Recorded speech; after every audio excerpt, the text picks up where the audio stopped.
Salut la famille, c'est SNK. Je vous présente mon top 5 de mes artistes préférés sur Click, bien sûr. Le 5, j'ai mis Eminem. C'est un immense kicker.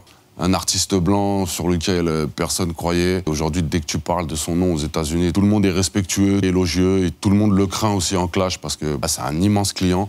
Pour tout ce qu'il représente, voilà, j'ai mis Eminem, évidemment.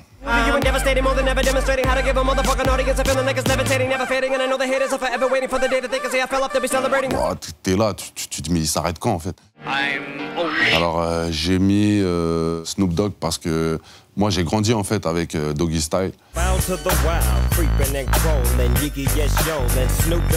J'ai eu la chance aussi de faire sa première partie à une époque, je crois que c'était en 2005 ou un truc comme ça. Donc j'ai rencontré un peu le personnage, fumeur de joint, invétéré. Tu vois, il a une nonchalance en fait que j'aime beaucoup. Et puis le mec, il a quand même des sacrés betus, tu vois. Le côté vraiment West Coast, tu vois, les longues baskets, enfin, tout est réussi chez lui. C'est vraiment un mec qui en a rien à foutre de tout. Et moi, je l'ai constaté en vrai et c'est réel. Le mec en a vraiment rien à foutre de tout, en fait. J'ai mis Tupac. Mais pareil, Tupac, c'est iconique, c'est voilà, pour le côté véridique de la chose. Parce que souvent, on parle de, tu vois, du côté authentique des MC, est-ce qu'ils ont vraiment vécu tel truc, est-ce que c'est vraiment des gangsters, est-ce que lui, c'était vraiment un mec qui allait au bout de son délire. Il s'est mis en danger plusieurs fois. Puis voilà, c'est aujourd'hui, avec du recul, c'est des mecs qui n'ont toujours pas été détrônés, qui ont apporté énormément au rap parce qu'il était super productif aussi.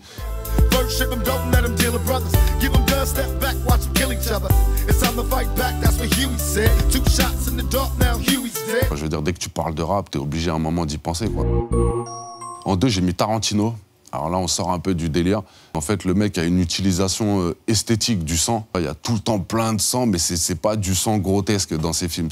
Le sang, il est placé de manière très, très esthétique.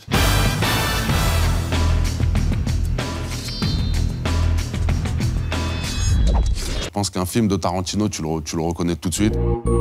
En premier, j'ai mis Michael.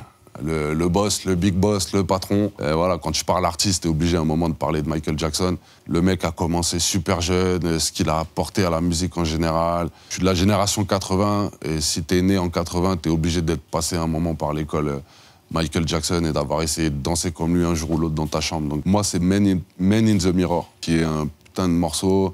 J'adore ce titre, et en fait, à la fin, il évolue énormément. On croit qu'il s'arrête, mais il va toujours une gamme au-dessus au niveau du refrain.